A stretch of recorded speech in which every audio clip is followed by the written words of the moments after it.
Good morning. Good morning. Good afternoon. Well, it depends where you are. Lou is traveling, so he asked me to open this webinar seminar.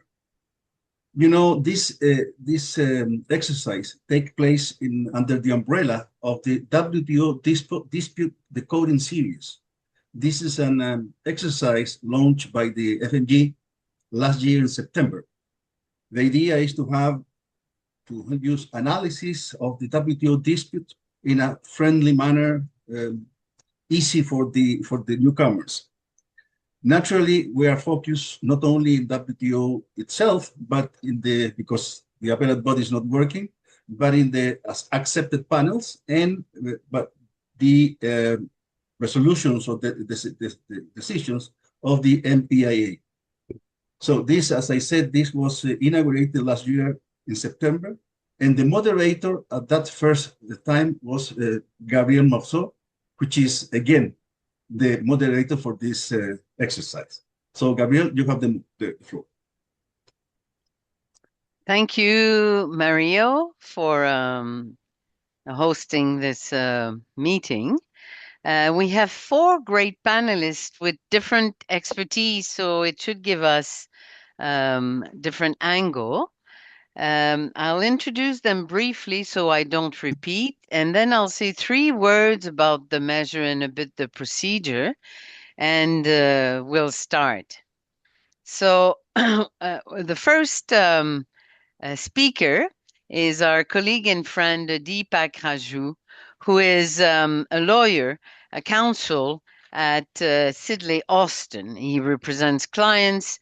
Of course, everybody knows Deepak, world experts, clients in disputes, WTO disputes, but different investment, commercial arbitration, and he's very present in different other international dispute settlement forum. We have also, he will be followed by Gary Horlick, a world expert also from many, many years in trade law and more, and he teaches at Yale Law School. He was deeply involved, and this is why it's going to be especially interesting in the creation of the subsidies agreement, and he's been panelist, as far as I recall, at least in 3 WTO disputes. Then Geraldo Vidigal. Geraldo worked with me briefly at the WTO, but he's now associate professor in international trade law at the University of Amsterdam, where he's responsible for the international trade and investment law program.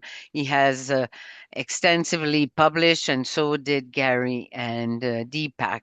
Our last speaker is not a lawyer, but he's an experienced sort of international relations expert. He's advising the trade and economic security sort of perspective and the sector at the Jacques Delors Institute.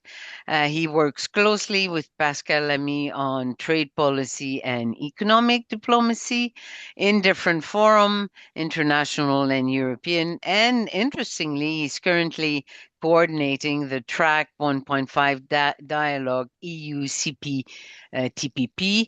But today I'll talk more about the disputes, and not only the disputes, that's what I asked from all speakers. They will start talking about these disputes that deal with fundamental issues such as local content, public moral, economic security.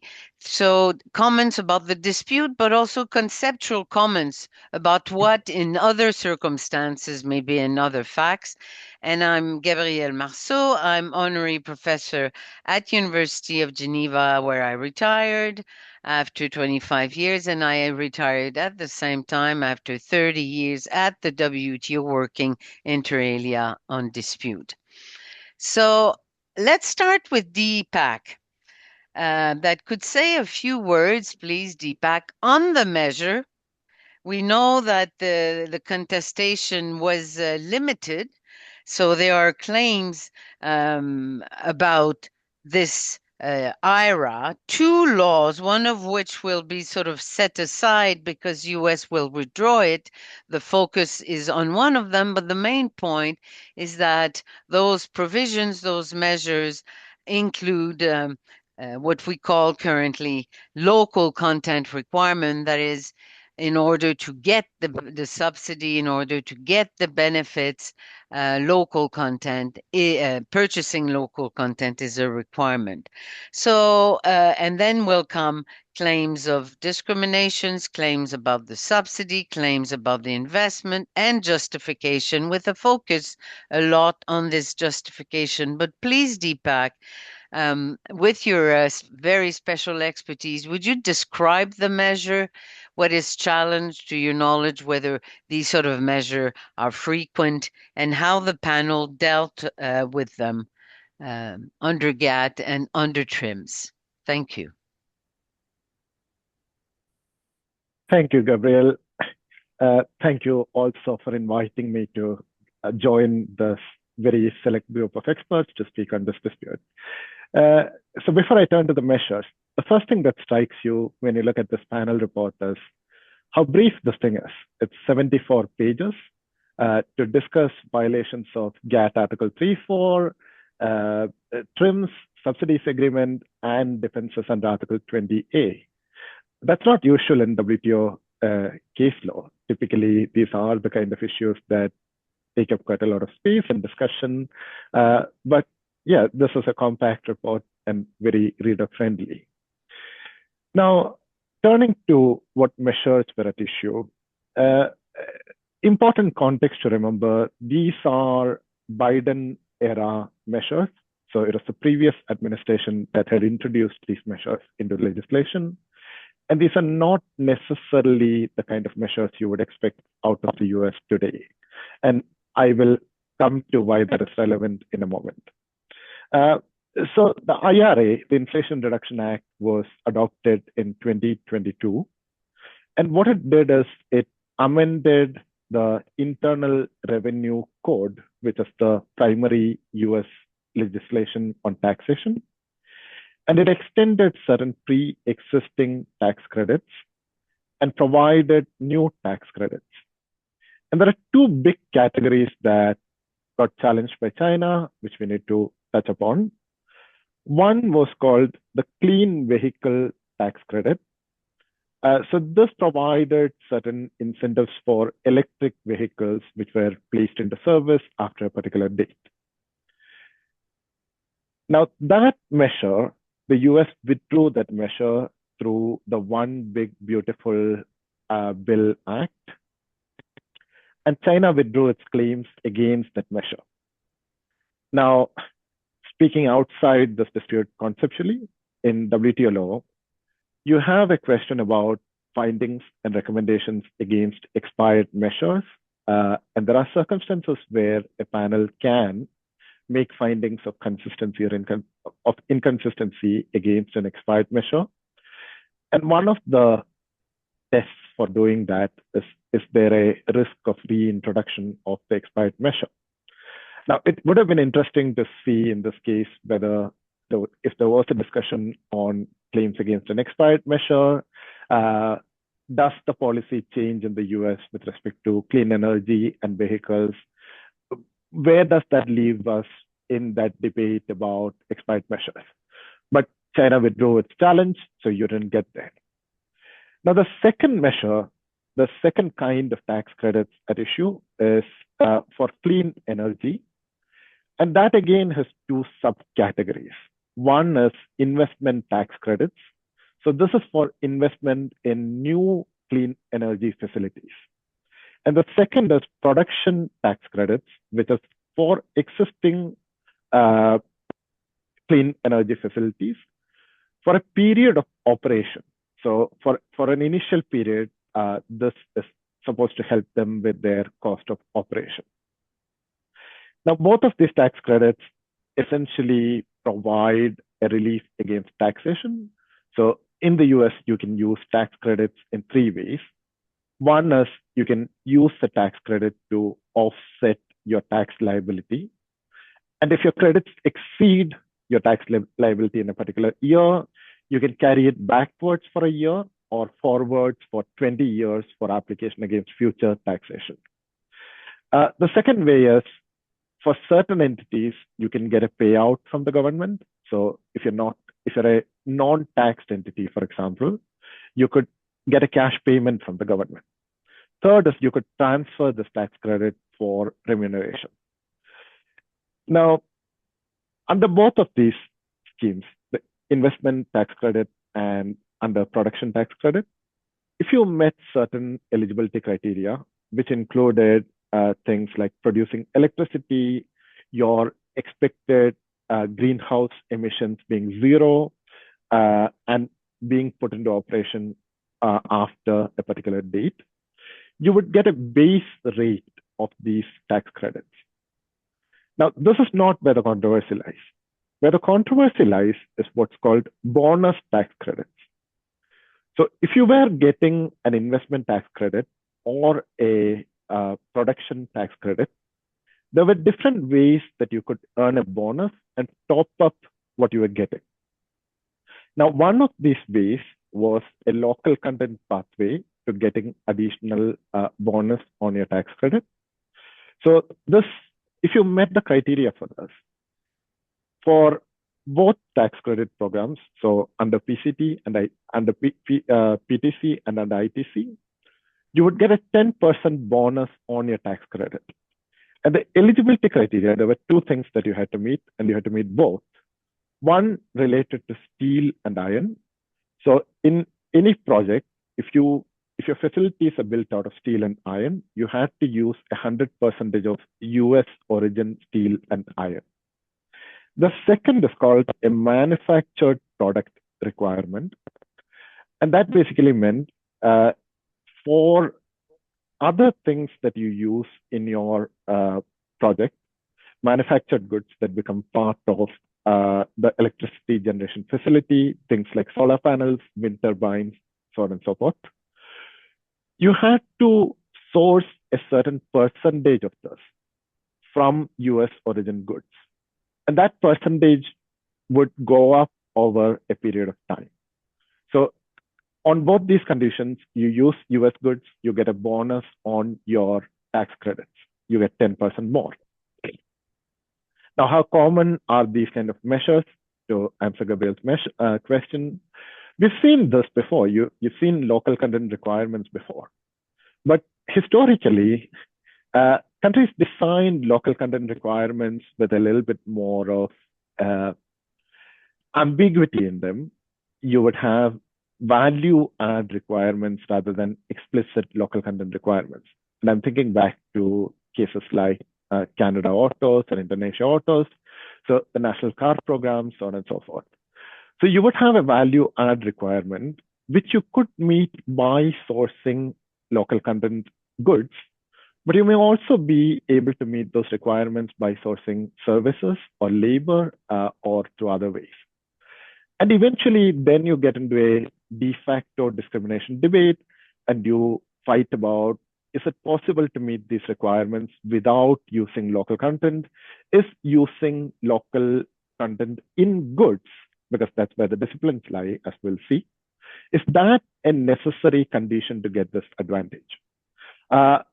So that's not the case here. Here it's expressly set out in written terms on the face of the legislation as a local content on goods. Now, I'll turn to the claims under Article 3.4 and TRIMs. So under Article 3.4 of the GATT, China claimed that this was causing a problem because there was discrimination against Chinese goods. Interestingly, the US did not contest this challenge, but the panel said, we still have to satisfy ourselves that a prima facie case has been made.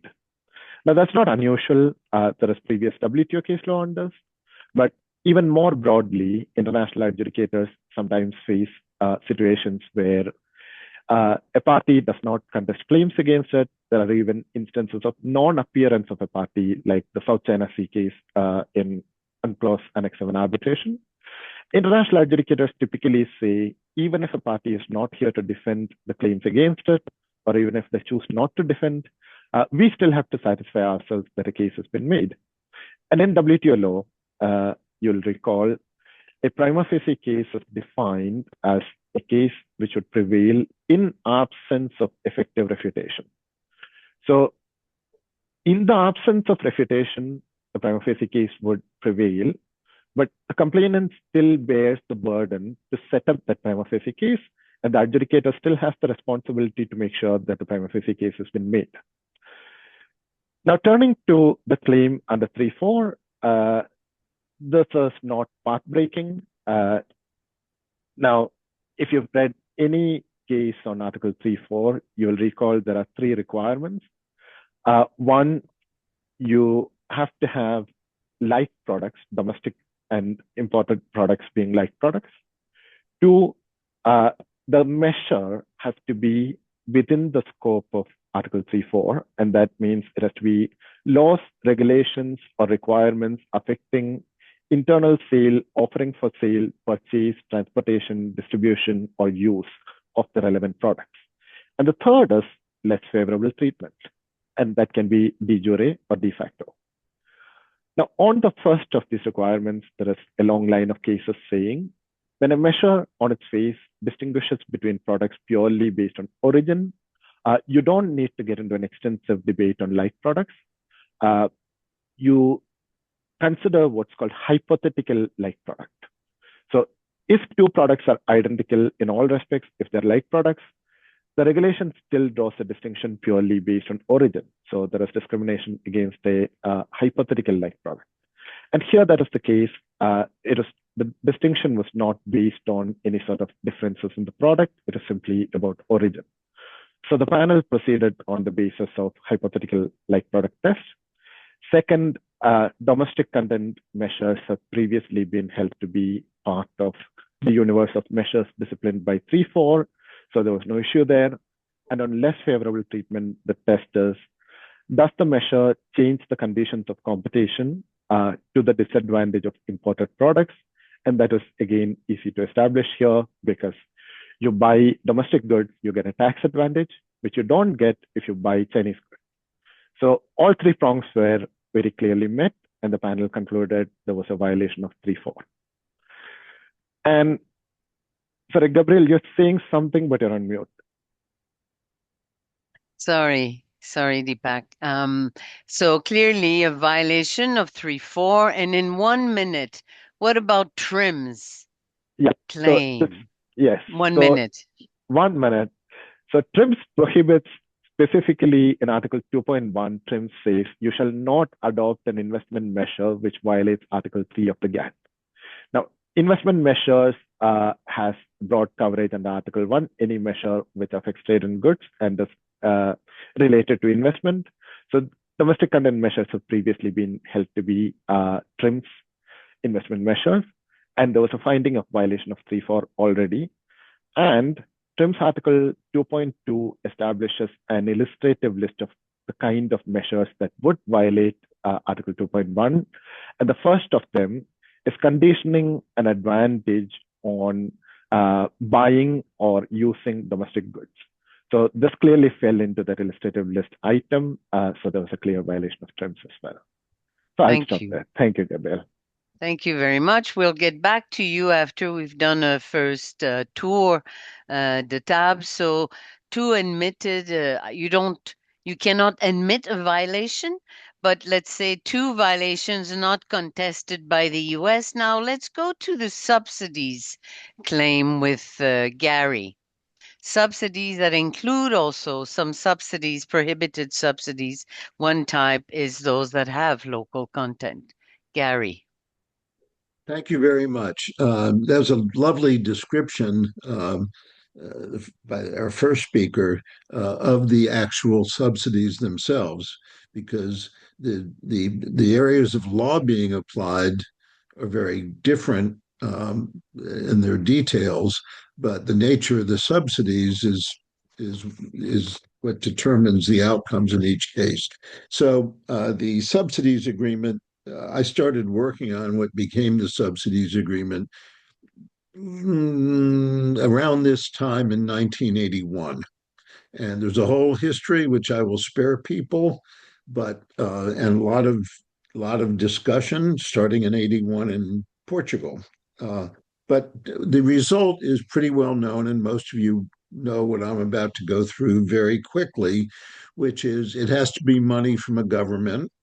Arguments about what's a government, what's a public body. I note as we go through, the term public body comes originally from the Tokyo Round Subsidies Code and refers not to anything as intricate as the panel and appellate body discussed in deciding what's a public body. Public body meant it's not a private company because the US in the Tokyo round was pushing to include subsidies given by private companies to their own affiliates, which I'm not going to enter into the merits of it, but no one was buying it. So they stuck in the word public body to mean this does not include private subsidies. But it's now become much more elaborate.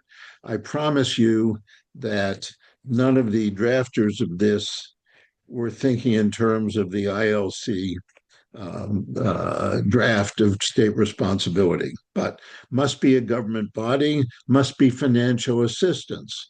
There are some interesting theoretical possibilities. What's the value of the government proclaiming you're a national champion? And maybe you'll get better interest rates from the banks, but that's not what is going on here and is not really what the subsidies agreement envisioned. So government, money, and must be specific. And there's much controversy about that, but basically the idea was that you're not looking at general economic measures that affect almost everyone. You're looking at ones that help specific sectors. Behind that, at least in my case, is some vague notion of comparative advantage being tinkered with. But that's not, I promise you, there's no requirement of that kind of economic analysis in the agreement. But it's specific. It's not the government funding roads or schools, but also not the government funding R&D by everyone. It has to be favored industries. That's the concept. And what you have here are tax credits, as was said. That was a very good summary, which saves me lots of time. But the key here is the tax credits have three, as you mentioned, the tax credits have three uses.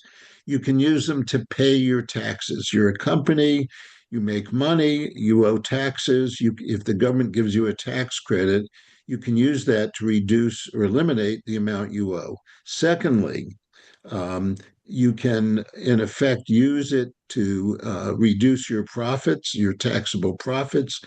Third, the key to understanding what was going on in this legislation, you can sell the credits, and that is incredibly important in corporate machinations, deals, etc. Let's say you have a certain array of tradables and another company with which you may have never heard of before has a different array of tradables. It's possible that that other company can use the amount of the tax credit more advantageously than you can. Thus, for a simple example, you're not making a profit, so there's no tax due on you. So getting a tax credit does you no good unless you can sell it. So here you have, and this is very big deal. Companies have widely different needs at different times. And if you have tax credits, you can sell them advantageously, you can make deals, you can fund takeovers, whatever. So this is intricate pieces of corporate finance looked at in the WTO rules. I have to add, you have to think about when all this was going on. This was 1981, and then I started, but this comes to fruition really in late 1992. And by that time, so much had been done that there was literally no consideration being given in the subsidies agreement to environmental effects. It sounds a little odd because at the same time, the world is signing on to the UN climate agreement in 1992 in Brazil. But the thinking behind the subsidies agreement doesn't think about rewarding good environmental behavior. There's one placeholder for it for 5 years. A very entertaining story. I will spare you on a Mexican proposal to look at environmental effects, but it was meaningless.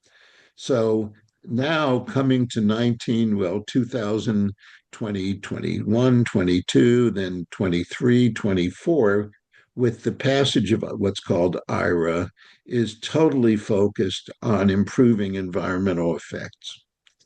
And then that administration loses actually relatively close election, and you had an administration, and I'm trying to be polite, which actually, as far as it was not interested in improving the environment. It was interested in improving the world and the US for producers of fossil fuels.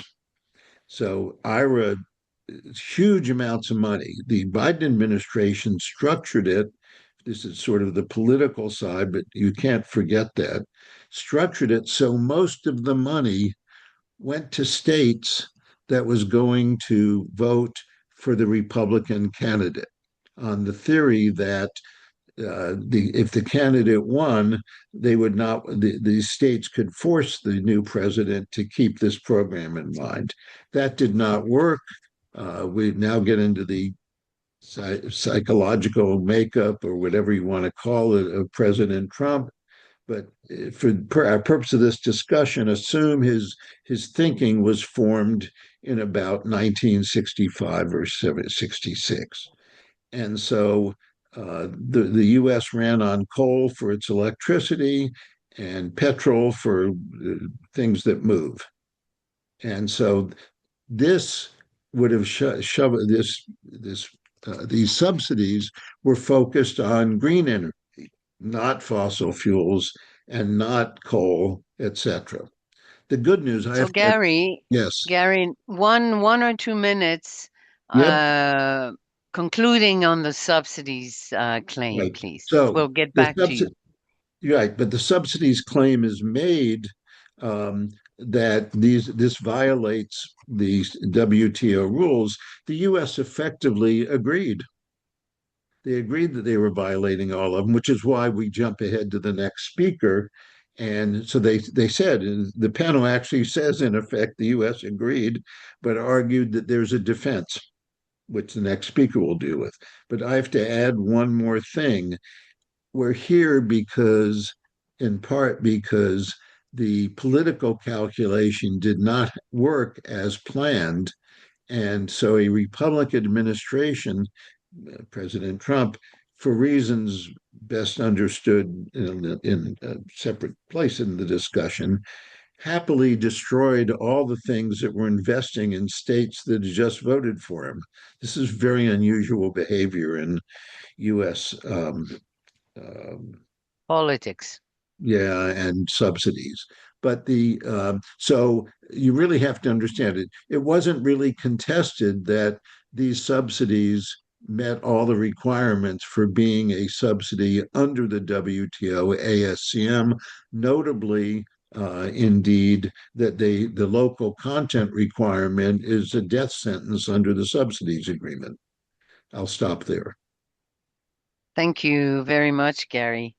And now we go to Geraldo. As I said, we'll go back to everyone before we take questions from the floor. And Geraldo will look at the justifications raised by the US. And if you look even at the table of content of the panel report, it's quite interesting that you have the claims under GATT, under TRIMs, under SCM, and then Article 20A the invocation of measures for the protection of public moral. And that's my question to you, Geraldo. 20A is sort of examined and discussed by the panel after all that. And one of the big issue that is still not clear is whether, and if so, when, whether Article 20 type of exceptions, justifications, whether it's environmental morality, can be invoked to justify a violation of GATT? The answer is clearly yes, if you respect the conditions.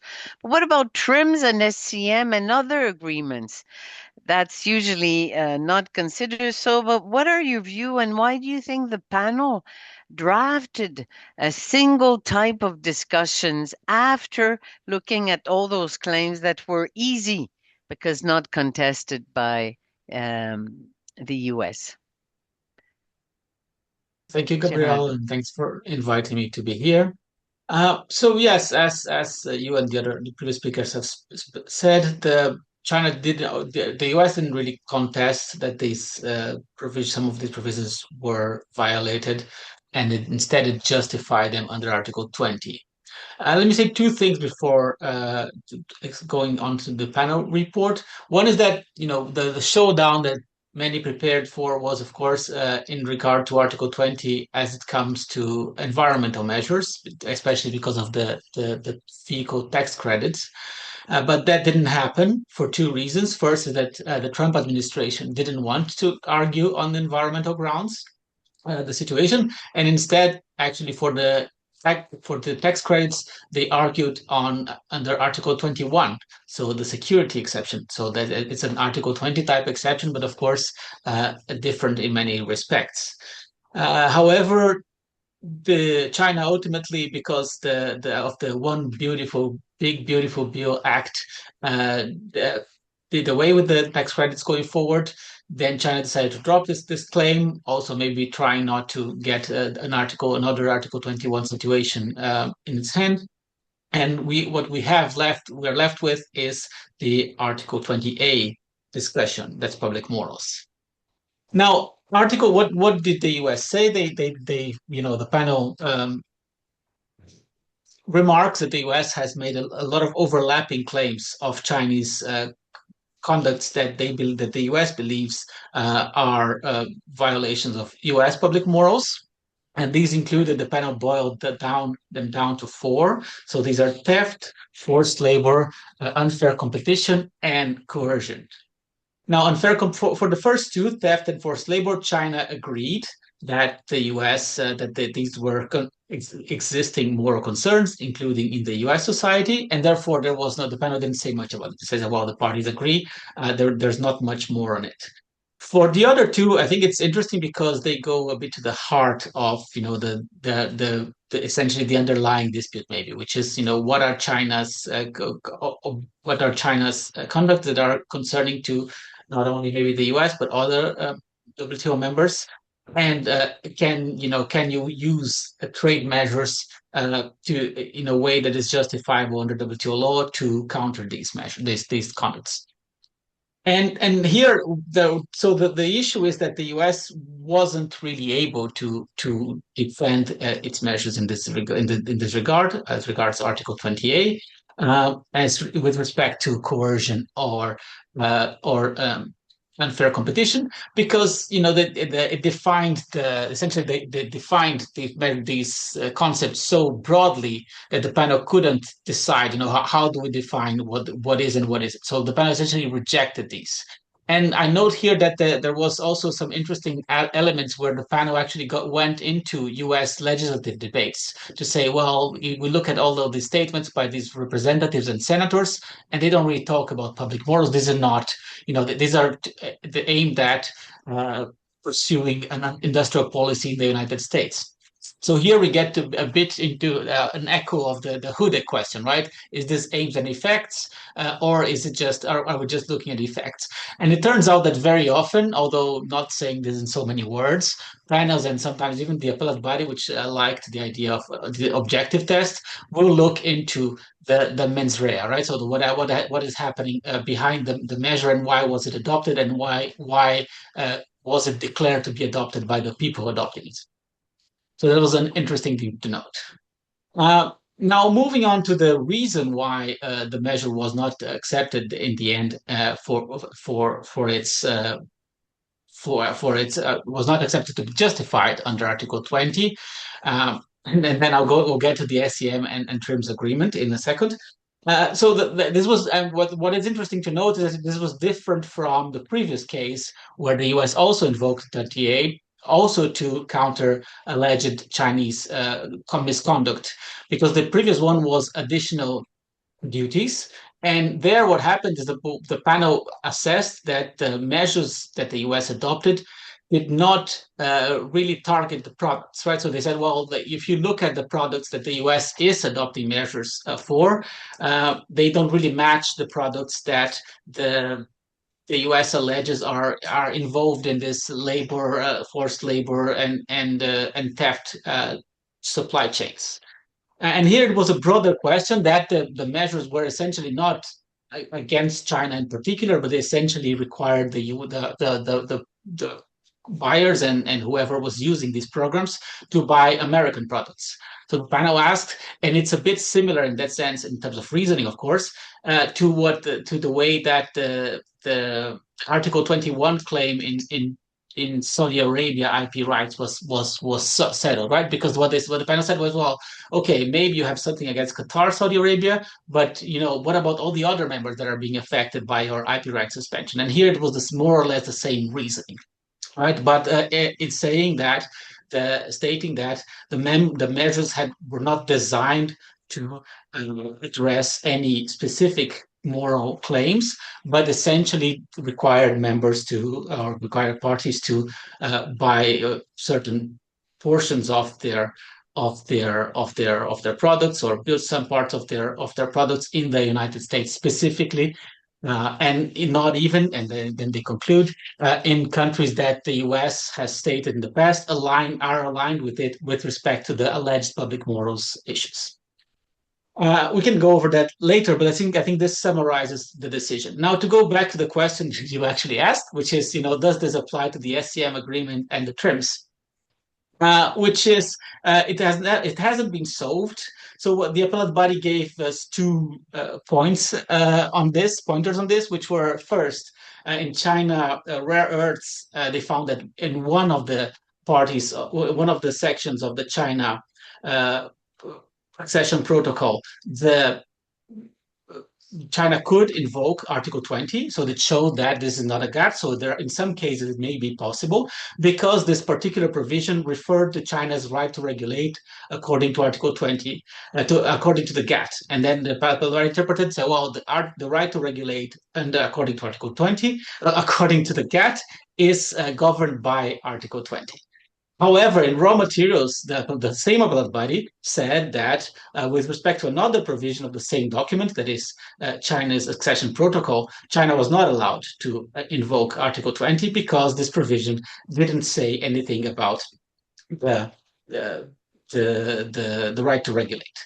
And this means that we're not looking at an agreement-wide question, is it invocable with relation to the SCM agreement in general or not?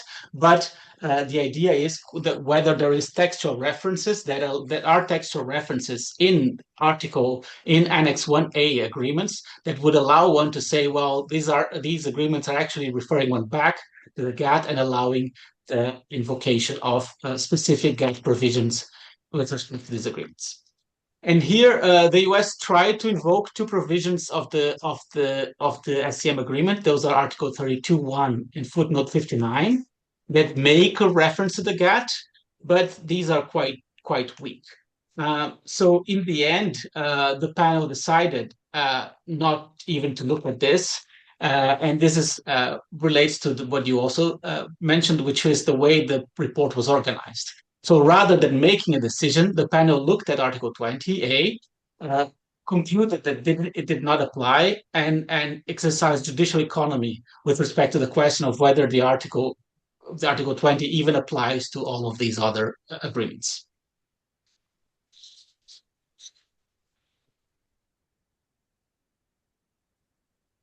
Oh, you're muted, Gabriel. Sorry. If I understand simply, the panel basically said it's not public morals and did not need to go into whether it could, if it were to be considered public moral, could justify inconsistencies in the subsidies agreement or TRIMs. It said it's not a justification in any case. We'll come back to that point after we hear Nicholas, because it was quite clearly by the panel saying that, for instance, and you said it, Geraldo, economic security or coercions are not matters of public moral, at least not here. In the US legislation, it doesn't seem that they were there to protect goods, wrongs, and bads of the in the American people. But let's keep the discussions on the application of those justification after we hear Nicholas with an interesting sort of perspective, Nicholas or Nicola.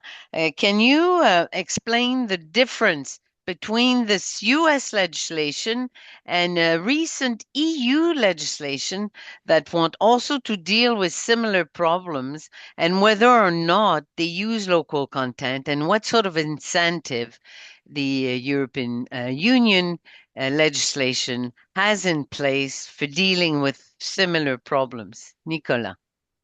Yeah, thank you very much, Gabrielle. And I think to have this comparative perspective probably helps a little bit to think through the underlying motivations as well. So let me think about this this ruling from a bit more of a comparative political angle that brings the EU into the picture, because I think it really shows the systemic implications of this panel report. So first of all, I don't think the story for the United States pursuing this is one that is protectionism, and the Europeans are having a moment of comparative openness. I think it's quite obvious that both have been trying to localize some key technologies for the green transition. The real difference is really the kinds of instruments they've been using and how directly they have been willing to violate core WTO principles as collateral damage. And that is why I would say that this panel report matters politically going forward, because it really confirms that the bluntest form of localization, like the subsidies that are tied to domestic content, are very vulnerable under WTO rules. If we look at the IRA, as we heard from Deepak and the others, it has this very direct built-in logic. It includes very large and predictable fiscal incentives like tax credits to pull investments and production into the United States. And as Deepak mentioned, those benefits would become more generous if there was the domestic content condition that is met. So the IRA was not just about climate policy, but it was also, more importantly, a policy about reindustrialization, becoming less dependent on Chinese climate clean technologies. I think that was quite prominent in the discussion about the genesis of that law. Now, if we compare this with what the EU has done, the EU started from a different place, but it is increasingly moving into a similar direction. So if you take the battery regulation from 2023, this is not a local content instrument like the IRA. It does not say use European inputs or lose the benefit. Instead, it really works through regulations like carbon footprints, recycled content, and some obligations for traceability in the supply chain. Now, formally, these are, of course, all origin neutral. But in practice, they can still localize the production. Compliance is easier in a domestic ecosystem. All of these obviously long established in WTO jurisprudence, as the former speakers were saying, but they're very clearly not a very blunt local content requirement. Then we also have the Clean Industrial State Aid Framework from last year, which is the EU's instrument that probably comes closest to the IRA on the subsidy side. But the EU, being the EU, it cannot really replicate the IRA model because it doesn't have the same resources in its own budget. So what the EU has done instead is to relax its state aid rules so that EU member states can support some of these strategic clean tech investments and match the pull of subsidies in other countries, because at the time there was really a great concern that investments from Europe would go over to the United States. But the most interesting European policy is probably the Industrial Accelerator Act that the Commission just proposed this week on Wednesday, because this is where the EU moves much closer to the IRA logic that was addressed in this panel report. So the Commission's proposal for the Industrial Accelerator Act is much, much more explicit than what the Commission has done in the past, what the EU has done in the past. There we have procurement and this broader security framework to create lead markets for low carbon products. So the Industrial Accelerator Act localizes much more through public purchasing power. It's still somewhat more hedged, the proposal that just came out, than the IRA, because it really tries to have a certain logic of reciprocity in it. There's special treatment for FTA partners, for GPA signatories, but it is really a lot closer to these explicit local content requirements than any earlier EU instrument. So let me say a word maybe about the underlying motivation. Geraldo also talked briefly about it. And here I think the United States and the European Union are actually much closer than most Europeans like to admit. And in both cases, I think it's quite clear that decarbonization has only really been one part of the story, and the deeper story is industrial capacity and reducing dependence on China. We're seeing this now in many sectors going much beyond just the clean tech sector. So this is, I think, where really also the WTO reform angle matters, because the EU's submission from January may have really been trying to pave this way for a narrative that squares breaching the existing obligations and a potential future panel report with the EU's wish to uphold a rules-based trading system. You probably all saw these proposals, which call for a broader debate on a fundamental reconfiguration of rights and commitments. There is a linking of reciprocity to the levels of openness of other members, and their demands for greater flexibility where the EU sees threats to particular sectors or value chains. So the EU is really not just asking, do our measures really fit the existing WTO rulebook? There's now this question, is the old balance still adequate in a new world where we have climate industrial policies, where we have state-backed overcapacities, and all of these questions of economic security. So my conclusion really would be very simple there. The EU and the US have had very different policies, but they are in pursuit of increasingly similar strategic goals. It's just that the US has done it much more bluntly with the IRA, and the EU has so far done it much more carefully. First to these standards that I mentioned, and now increasingly through these reciprocity-based preferences. But the WTO reform submissions, I think, also really shows that the EU is no longer just trying to operate within that old framework, and is really very much more forceful in arguing that the rulebook has to be changed. So let me stop there for now. Very interesting and candid sort of appreciation. Thank you very much. Before we go to questions from a participant for the last 10 minutes, and then we'll have 30 minutes of questions, I'd like to ask each of you for an additional 2 minutes of comments, either on each other, or I have two questions that are almost personal questions, you know them, and it's about, again, this local content requirement. You know that never has a party in a GATT or WTO dispute won an Article 20 justification to justify a violation of local content. We did have sort of shrimp disputes like violation of Article 11. We can think of other sort of violations that have been accepted either in the panel or in future implementation. But why is it, do you think, whether it's local content in GATT, in subsidy, or in TRIMs, that Article 20 could not, that local content could not ever make any sense? And I was interested in your conclusion that EU and US now are claiming that because, as you know, I've worked in disputes for many years, and we all know how much EU, for instance, but US also has sued developing countries who had regulations with local content as if it was one of the worst sin on earth. Now they do it themselves, which does not justify, but a technical question. Why is it that 20 never works? And my other question, a bit related to what was said by Professor Vidigal, is that do you think that economic security could, or why is it that it cannot be a public moral issue? So if we think of the Canadian case on seal fur, the way you kill seal was considered an issue of public morals. But economic security fears, or those mentioned by Nicolas, would not or could not. And it's not that this panel report, excellent sort of drafting, because it answers a question limited to the facts of this case and the measures of this case.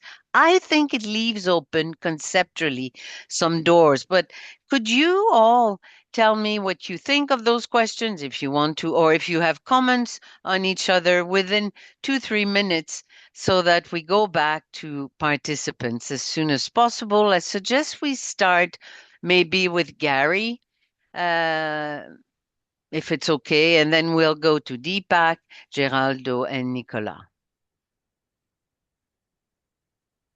Gary, you're muted.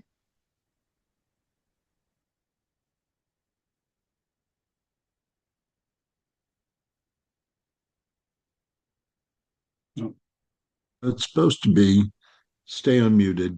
There is an early WTO case, Brazil desiccated coconut disclosure. I was counsel to Brazil. In fact, the office in Brazil.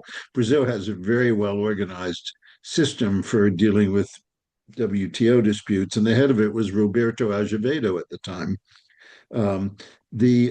So there's discussion of the relationship of ASCM with GATT. I'm not endorsing the conclusions one way or another, but this came up very quickly. I believe this was only the second adopted panel report, or somewhere around there. That's one observation. Secondly, the use of public morals. You look at and you have to look at sort of history, and you're talking about, for example, bans on the importation of gambling equipment. And no, this is not Antigua. This was, things that were considered evil were banned. Not just the importation, but sometimes the sale. So this is leftover things from even before 1947. Then forced labor.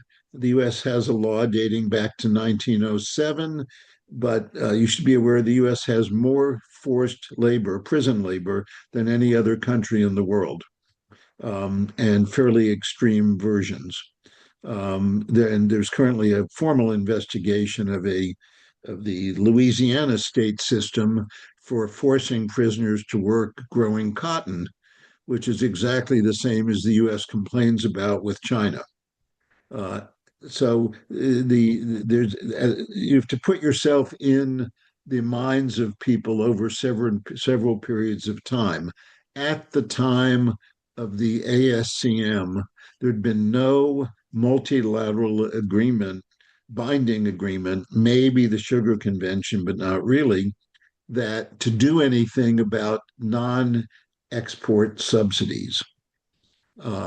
And so the negotiating the ASCM was changing some vague hortatory language in Article 11.3 of the Subsidies Code that countries should seek to avoid in doing things which harm their neighbors. And now you had a set of rules. So that was all there. But as I mentioned, meanwhile, the environmental concerns were growing. And I think the US, in effect, decided it's easier to blame the current administration, but the Biden administration, and before that, the Trump administration, had already decided not to care about tariff bindings. So you already had Yeah. lack of compliance. Thanks. All right. All right. So Geraldo, do you want to, no, sorry, Deepak, any comments on one of your colleagues' statement or answers to my questions? So let me try to answer your question, actually. So 2-3 minutes. yeah, I'll try to be quick. So when a government intervenes in a market, it produces certain effects. Now, there are times when those effects are taken to be very distortive, axiomatically. Now, I think a starting place for that discussion may be SCM agreement, and then we can get back into GAP. So SCM agreement accepts subsidies as a valid policy tool for governments. As a general rule, there is no prohibition on subsidies. They can be challenged if they have market effects. But there are two kinds of subsidies that are prohibited, and that's because they change market behavior in a very direct way. And the distortion is, you don't need to prove the distortion. It's always there. It's very direct. And those are export contingent subsidies and subsidies which are contingent on the use of domestic product. So the distortion there is very clear. It's axiomatic. So it's one of the sort of cardinal sins in trade agreements, I guess. Now, what does that mean?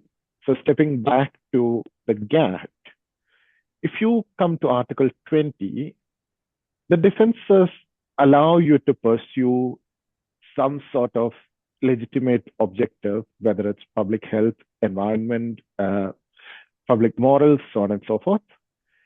And many of those subparagraphs come with a necessity test, which asks you, is there a less trade restrictive alternative to do the thing you're doing?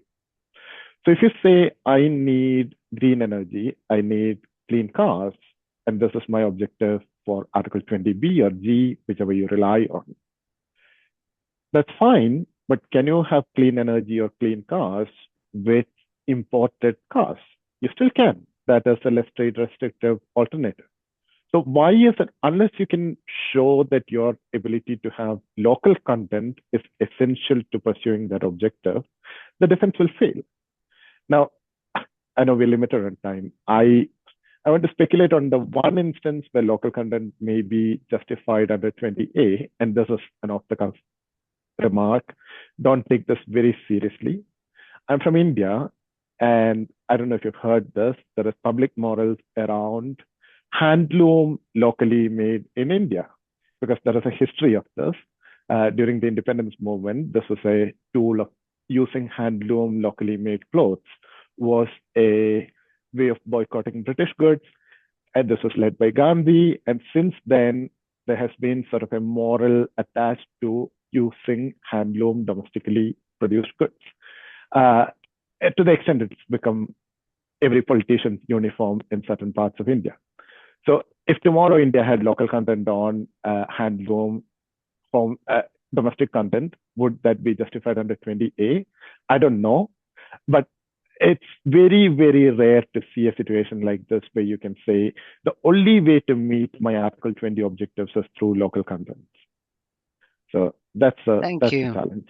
I've heard something similar by a government who claimed that all the religious tools in their temple or church or whatever had to be made by local people in order to respect the religious dimension. So there are a few, but nonetheless, we all know that 20, at least conceptually, should be invocable against any violation, but you made a good point. Thank you very much, Deepak. Now, Geraldo, Gary, you want to add something, Gary?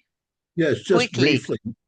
Yeah. Seals is explicitly based on that the WTO rules should give way to, quote, European public opinion, unquote. Correct. Yes. Thank you. So, Geraldo, 20, local content, or why is it that economic security was not in this case or could not conceptually be considered public morals in one country? I'm still, Conceptually.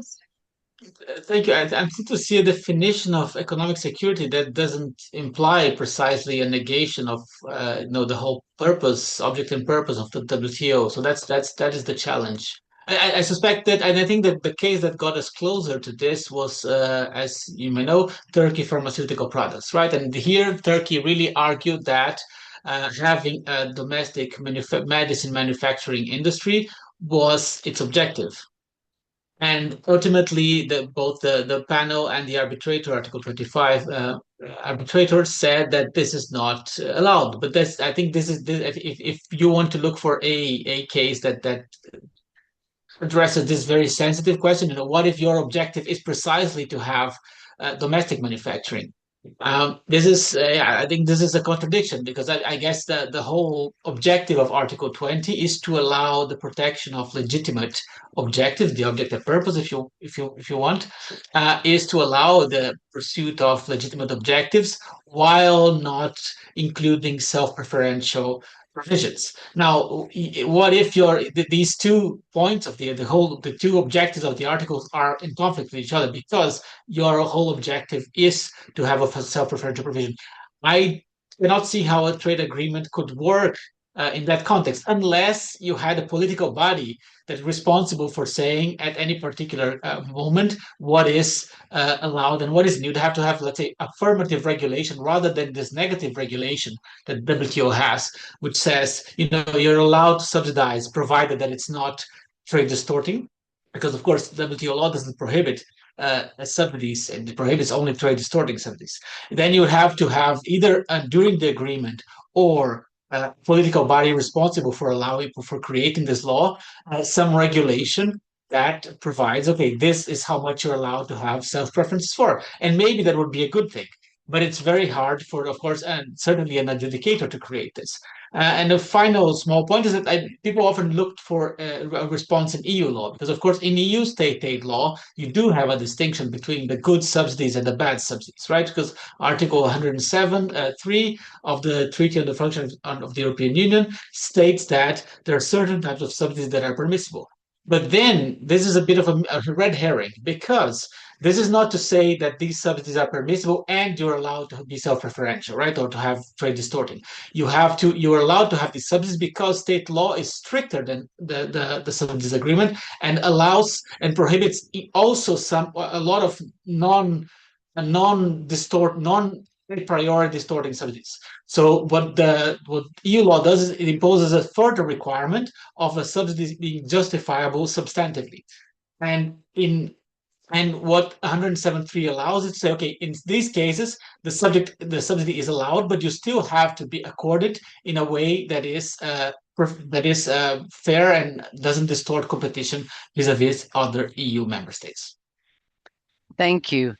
I still think, before I go to Nicola and then the participant, if I was representing a developing country and I wanted to have local content, I would invoke that it's close to transfer of technology. And if I'm invoking 20A public moral to justify development claim, as Brazil Tire recognized that development claims can be public moral, why is it that local content cannot be viewed, if properly managed and monitored, as part of the rights of developing countries to sort of obtain technology broadly defined and knowledge? But our last comment from Nicola, and then we go to participant. Nicola, do you have anything to say about what your colleague said, or my questions or my comments? Yeah, maybe just a quick reaction to what Gary was saying about the reversal from the Trump administration. Because as I had mentioned previously, the motivation for the EU for the recent green industrial policy was just much about the IRA as it was about China.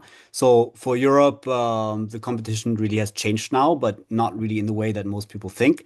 The one big beautiful bill. It terminated these clean vehicle credits. It killed the residential solar credit, made the wind power tax credit almost irrelevant.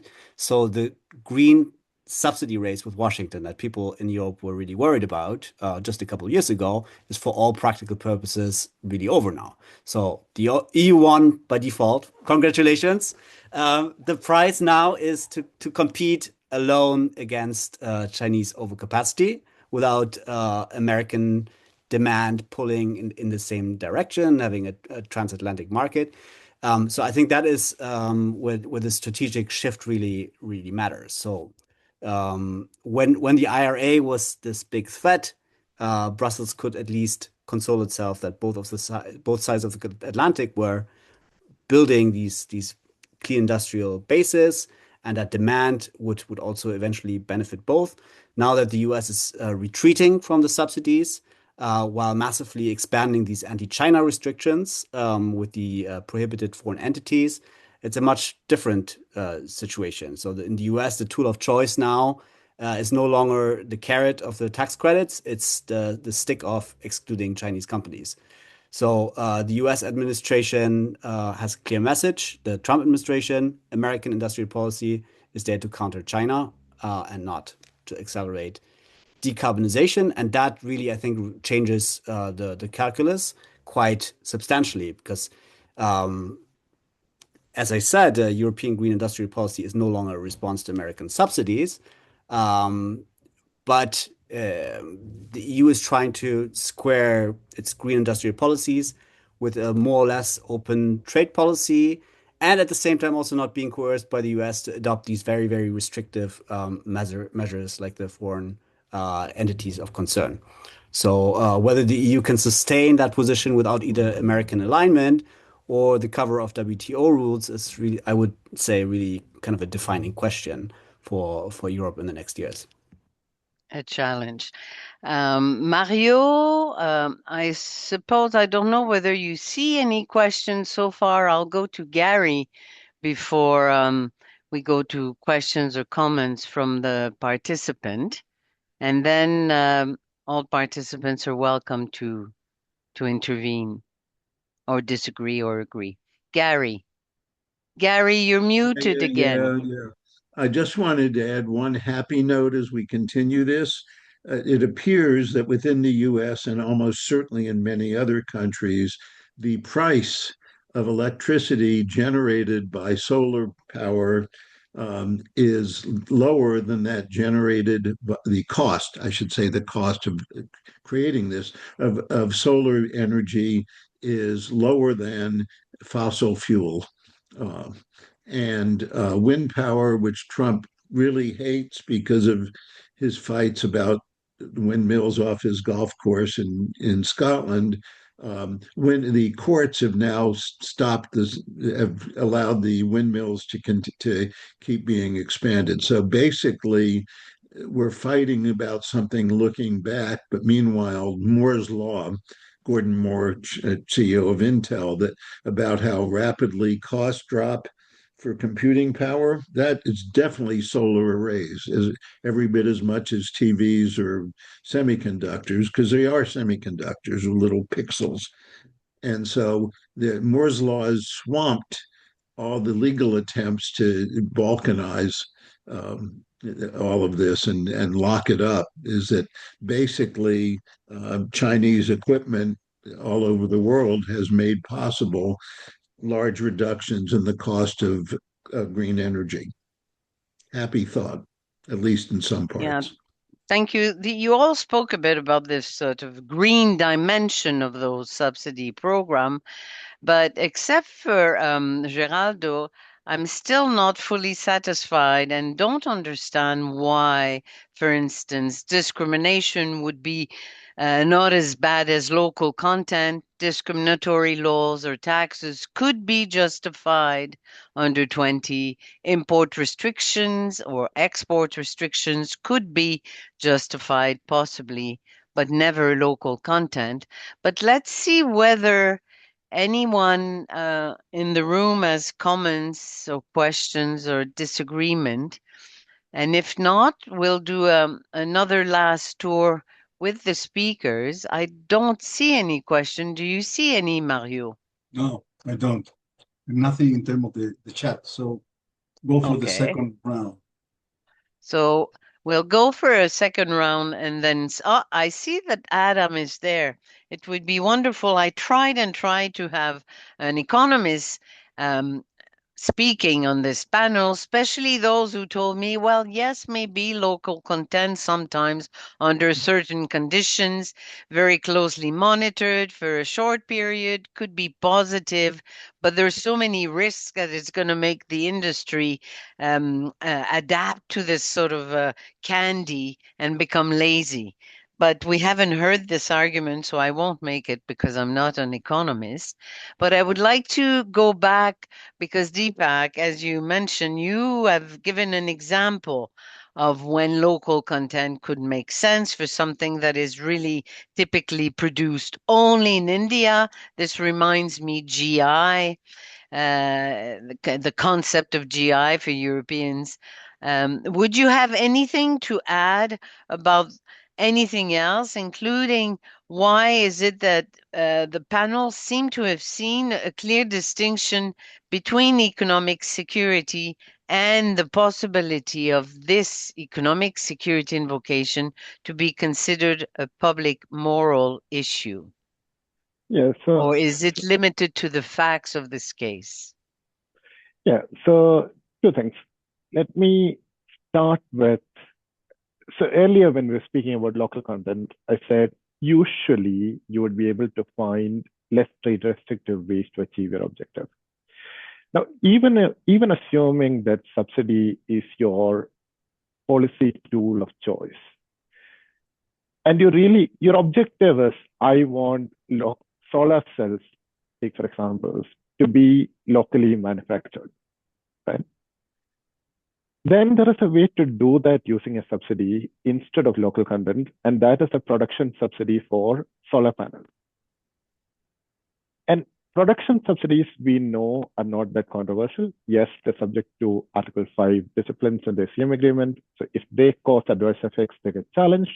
But outside the discipline, there is no prohibition on them. And under Article 3, you have Article 3(8)(b), which says giving subsidies just to your local producers is not a problem under Article 3 GATT.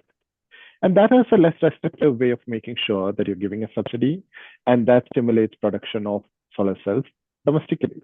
So that's, again, there is a less trade restrictive pathway, and that's why you would usually, and you can think of outlier examples maybe, but outside that, you would struggle to show that a local content requirement is justified under Article 20. Now, turning to economic security, I think we spoke before this started, somebody else raised this, and I tend to agree. There is a separate home for that kind of argument, then that's Article 21. So when you think of the kind of economic security arguments that you get, you had the US steel and aluminum cases during the previous Trump administration. And the idea was we need to have certain measures, additional tariffs, to preserve our ability to operate smelters in the event of a future sort of need to scale up for military needs. And that is supplemented with, we also need this for economic security. Now, that finds a home in Article 21, and that has its own nuts and bolts. But if you transpose that to Article 20A, it would be difficult to show that this is a moral argument. This is a morality concern, because at the end of the day, what you're talking about is purely an economic goal. Now, there are situations where I still think maybe issues of economic security you could try to characterize as 20A.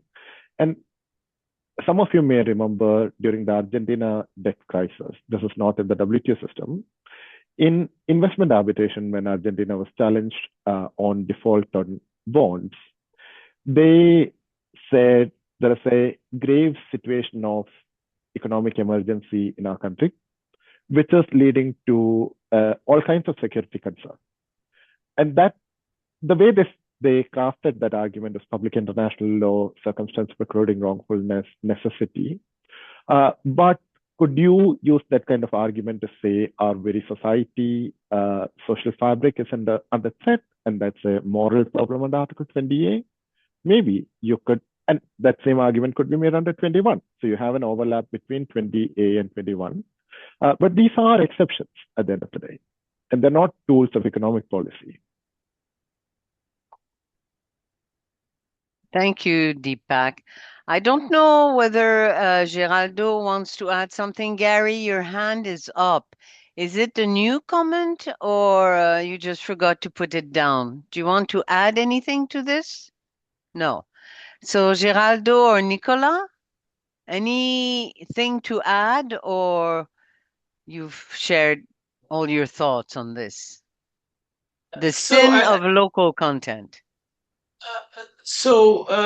I think that the question about economic security is that, again, it's antithetical to what the WTO was supposed to do, right? So the idea is that, if it has any content, and it seems that the content varies very easily and very fast, it means that, to a fight against, or a measure to counter this idea of weaponized interdependence, right? So that some other members are weaponizing the economic interdependence produced by both low cost in transportation and low cost in manufacturing, and also WTO or trade rules, and therefore we're countering this. I think the US gets somewhat close to articulating this argument, and I think it's maybe that's my academic advice, but I really miss having this actual argument articulated,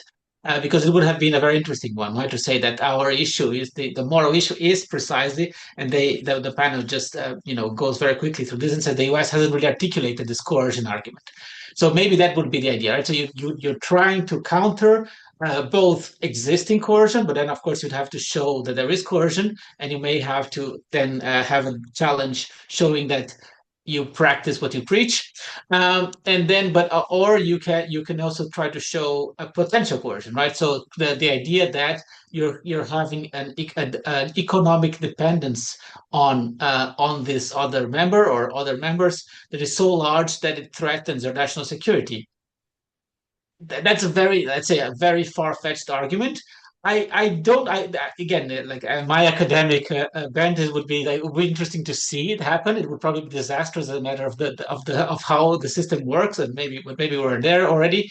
But it's to see someone try to argue, for example, for Article 20 and Article 21 B2 defense by saying, for example, that steel and aluminum or other products are essential for producing implements of war. So I think there I could see an argument working in a way that would put a panel in a difficult situation of having to make this call. Thank you. Nicola, before I go to you, Mario, I see that Adam has his hand up. Can he Gary speak? No, Gary, he forgot to put it down. No, now you're back up. But Adam, can you speak, Adam? Or Hello? Oh, yes. I Go ahead, Adam. Don't know if you can. Yeah. Okay. We so can you hear can you. me. Yes. No. Yes. So thank you for this very timely discussion, especially with the industrial accelerator proposal just released yesterday. So these are things that we've been following very closely. I had maybe one comment and then one question for the lawyers. Well, one comment from as an economist working on these issues, maybe this is nothing particularly new, but maybe I could revise why we don't like local content requirements that much. I mean, one point is that when you impose local content requirements, they either bind or they don't bind. So very often, if the threshold is quite low, and you have quite a lot of home bias in production anyway, they might not bind, they might not do anything. Or in the cases that they bind, you're basically dictating to firms how you should produce, and this it causes an interesting reaction, because then firms will kind of bifurcate their production, which means that for one particular buyer or one particular market, they will optimize in order to meet the local content. But for another market or for the rest of their sales, they will optimize to try to minimize costs. Of course, overall, this creates an additional cost, which goes back to the question of, what is the original purpose of this policy? Because you're trying to favor local content for a particular purpose, but you're raising the cost of the very thing that you are trying to purchase for government procurement. So it might undermine the original purpose, such as the energy transition or whatever other objective, by simply making it more expensive, and by creating rents. So you are reducing the competition for those who are providing this input. So instead of doing things more effectively, they will simply raise their price, because they know that they are kind of faced with less competition. So this leads to what we economists call rent seeking, which is not a sustainable strategy if you really want to support these sectors, right? Because you're shielding them from competition, allowing them to get extra profit from raising rents. But in the long term, they're becoming kind of less adapted to competition from others. Unless So you you're kind of control weakening them. Unless you control prices. But Adam, we don't have much time. You have a question, and I'd like to go to Nicolas before I return to Gary. What is your question, So what I Adam? wanted to understand is why these general exceptions were kind of not, you consider them not applicable very often, or kind of the test to meet them is, or the bar to meet them is very high. But I just was wondering if you could summarize again what the main issue there was. All right. Well, I'll go to, I can do that with you after or with everyone, but I'll go to Gary, and maybe he can answer that, and also answer why is it that those exceptions of Article 20 are acceptable for a lot of conceptually violations, but never for local content that has become now used by the rich countries. And it's one of the demand of the G20, this local content, and whether there's any relationship with the transfer of technology sort of principle. Gary, you're muted. Yeah. So why does this occur? And it's political science, not law, obviously. And so I will give you a simple example. The US has numerous requirements that anything built with any federal money must use exclusively US melted steel, melted and poured. And that's legislation, which is voted on by senators and representatives. The senators from California are always Democrats and have been for some years, always supported by labor unions in California. So they always vote for this provision, even though zero steel is melted and poured in California. So they are voting to raise the cost of public works in California by hundreds of millions of dollars. In economic terms, it's insane. But politically, no one else shows up except the labor unions and the steel companies. So they're voting to basically support industries in other states, not California. Second piece, which is a jurisprudential one, because we have lawyers from various jurisdictions here, including WTO. So go back to the steel tariffs that were mentioned. That was Trump's first real breaking the rules. Before that, he'd used a safeguard, but it had gone through all the stages, vote of the ITC, et cetera. So steel and aluminium to some of you, the only procedural requirement in the statute is do a report. I should disclose, I was counsel to the people who challenged it. And we challenged it all the way through the administrative process, through all the relevant US courts.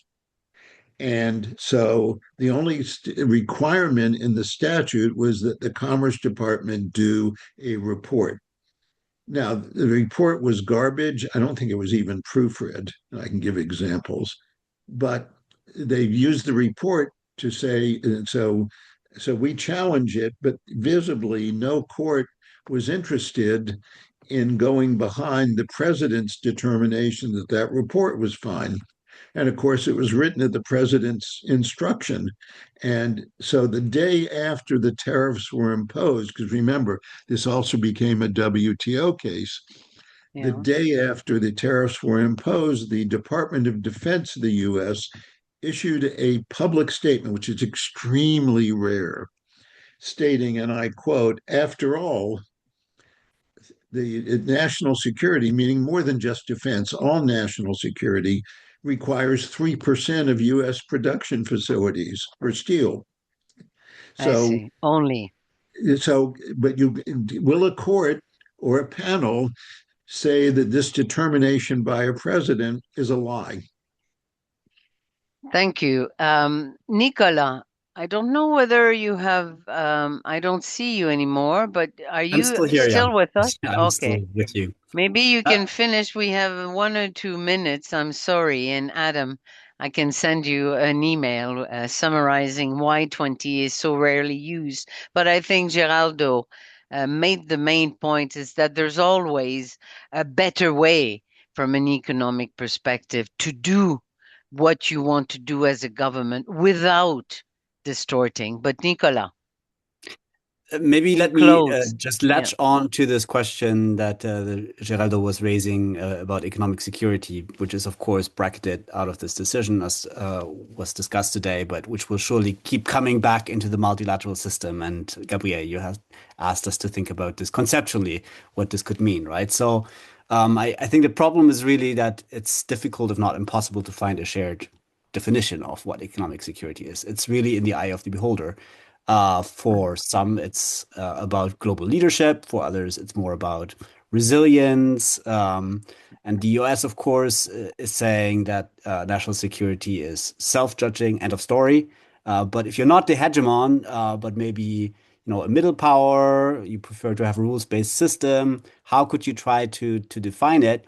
And in Europe, there have obviously been efforts because the different member states have to kind of find a common denominator to define what is the risk, what are we talking about in terms of economic security. And I think that could come back in an interesting way, maybe in different coalitions, be it with the EU and CPTPP, but maybe also in some discussions at the WTO, to find some kind of a more objective criterion for what is dependence, what is maybe excessive dependence, right? And there, the European Commission has done some very interesting exercises, some of them public, some of them less public, where you look at the concentration of imports of a specific product from one specific origin, but also questions about substitutability through domestic producers. But the point being that there could be ways to define it in a slightly more objective way if you really wanted to. So just wanted to put that out there. Thank you. So Mario, I think I leave it to you. Okay, thank you. It's well, a little beyond the time allowed. No, basically to say thank you to the speakers, to the panelists for some questions, and Gabriel for being a so able moderator. this has been a very interesting subject. Actually, with a lot of it, looking for upside, it seems to be something nitty-gritty of WTO, but the consequence, the impact of these kind of decisions are far beyond WTO, especially in times when the multilateral trading system is in crisis or under attack. So thank you very much. A fascinating subject. See you soon. Thank you. Bye. Goodbye, everyone. Thank you. Goodbye. Thank you.